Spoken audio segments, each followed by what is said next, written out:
Subhanallah, subhanallah, subhanallah, subhanallah. Alhamdulillah, alhamdulillah, alhamdulillah, alhamdulillah.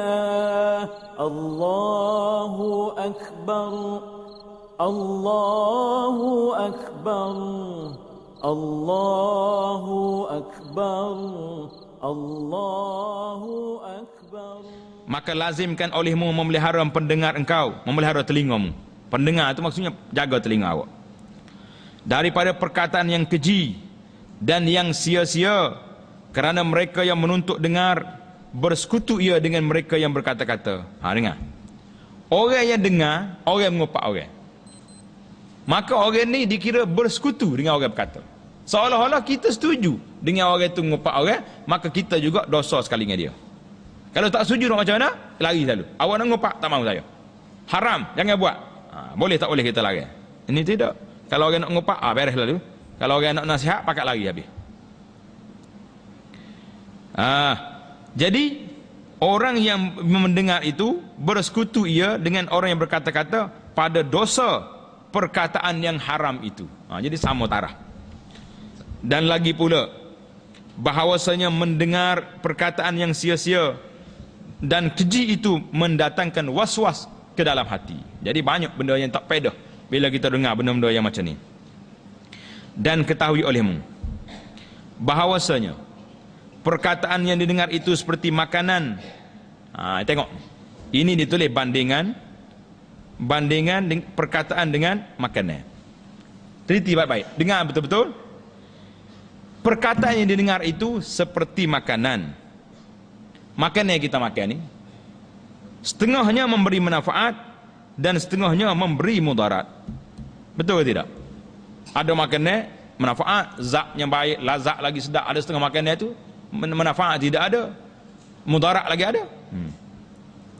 Dan setengahnya penawar dan setengahnya racun. Bahkan berkekalan perkataan itu dalam hati lebih lama daripada berkekalan makanan di dalam perut. Betul ke tidak? Betul. Kerana makanan itu hilang ia dari dalam perut besar, dari usus kita dengan tidur dan umpamanya. Dan terkadang, ada kalanya, terkadang itu maksudnya ada kalanya, berkekalan ia dalam perut beberapa hari, lekat dalam perut tak keluar-keluar. Pergi ke tandas 4 kali dia tak keluar lagi dia ni. Duduk apa ni? Dia lekat dalam perut kita. Orang panggil kesak ke apa? Kesak tak mau keluar ni. Kemudian hilang ia dengan makan pencair, iaitulah makan julak. Bahasa lama ni makan julak. Hari ni orang panggil makan apa ni? Bahasa jenis makan ubat. Nak suruh ubat pelawas lah, pencerah perut ni. Maka ubat pencerah perut, maka cerahlah dia. Jadi bandingnya dalam syah ni. Makanan ni kalau payah keluar sekali pun, bila kita makan ubat, makan pil untuk nak lawas ke dia ni, dia akan keluar. Adapun perkataan, dengar, jatuh ke dalam hati, maka terkadang terkekalan ia dalam hati seumur hidup. Betul. Berapa ramai kita dengar orang tua-tua kita bercakap. Saya masih ingat lagi perkataan orang tu kepada saya, nak mati dah ni, nak mati lala dah ni, dekat dia hampir nak mati dah. Dia ingat lagi orang kata dia 30 tahun 40 tahun dulu. Dia tu dulu kata pada saya begini. Ini dipanggil bahaya mulut ni, lebih bahaya daripada makan racun. Makan racun mati. Bawa makan mulut ni, makan sampai ke mati pun ingat lagi. Lepas mati jadi lagi. Tidak jadi lagi dia. Jadi bila kita jumpa depan Tuhan esok, nak dakwa dia. Jadi adapun perkataan jatuh ke dalam hati, maka terkadang berkekalan ia dalam hati seumur hidup. Kekal seumur hidup, tak hilang-hilang, tak lupa-lupa juga. Maka jika ada ia perkataan yang jahat, maka sentiasa ia memfitnahkan dan mendatangkan was-was. Bahkan terkadang mensebabkan ia akan kebinasaan yang besar. Memang.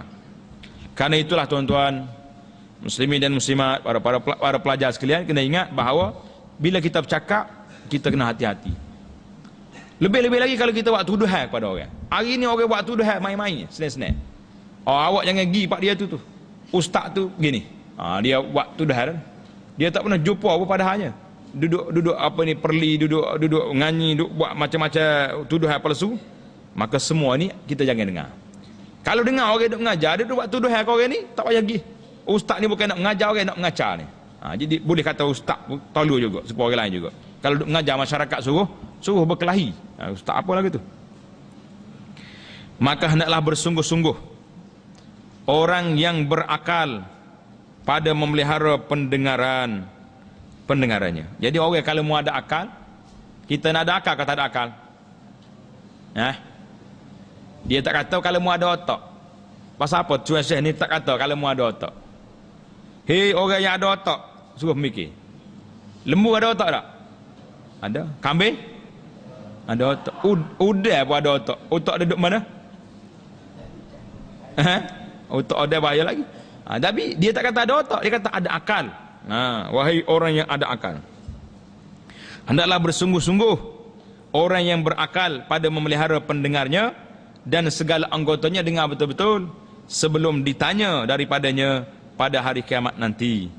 Telah berfirman Allah Subhanahu wa taala, innas sam'a wal basara wal fuada kullu ulaika kana anhu mas'ula. Artinya bahawasanya pendengar dan penglihat dan hati sekalian itu akan ditanya daripadanya pada hari kiamat. Mata, telinga, mata, hati akan ditanya pada hari kiamat esok. Jadi kita hati-hatilah. Jangan buat tuduhan kepada orang, jangan buat fitnah pada orang, dan kita juga jangan mendengar fitnah yang orang buat orang. Jangan. Kalau dengar orang nak bercakap tak baik, lari selalu. Kalau tidak, kita akan jadi huru-hara. Dosa kita, kata syekh kita ni, sama orang mendengar dengan orang yang bercakap. Jadi jangan dengar. Sebab apa? Sebab apa sama? Nak tanya ke tak nak tanya? Mesti nak tanya tak? Sebab apa? Syekh kita dengar ya. Apa dia bercakap, bukan saya bercakap. Sebabnya orang tu boleh bercakap, boleh buat fitnah, boleh buat tuduhan sebab mu dengar. Betul tak? Kalau awak tak dengar, dia buat tuduhan ke tak? Siapa nak tuduh? Tak ada orang dengar aku Tokai nak kecek yang tunggu kayu. Pergi dekat lembu. Hei lembu, dengar, dia tu jahat buat fitnah ke lembu. Lembu pun sepak dia. Masa telakar mari nak apa ni? Nak buat fitnah kat aku ni. Biar senang sepak lembu pun senang bahasa tak? Bahasa jenis orang jahat mulut lagu ni. Jadi menasabah. Sebab dua orang ni share sekali pasal apa? Sebab orang yang bercakap tak boleh bercakap kecuali ada pendengar. Jadi kalau tak ada pendengar, orang tak bercakap, tak akan sorang. Jadi itulah di antaranya. Maka kita fahamlah bahawa nasihat yang berguna ini, jagalah pendengaran kita, jagalah mata kita, jaga hati kita daripada rusak. Sebab apa rusak? Sebab kita tidak menjaganya dengan cara yang betul. InsyaAllah kita akan masuk pada pasal yang ketiga, pada menyatakan lidah. Ini penyakit berat ni. Penyakit lidah ni penyakit yang berat. Kita belajar betul-betul insya-Allah taala supaya kita dapat memahami serta menjaganya daripada terjebak ke lembah kehinaan insya-Allah.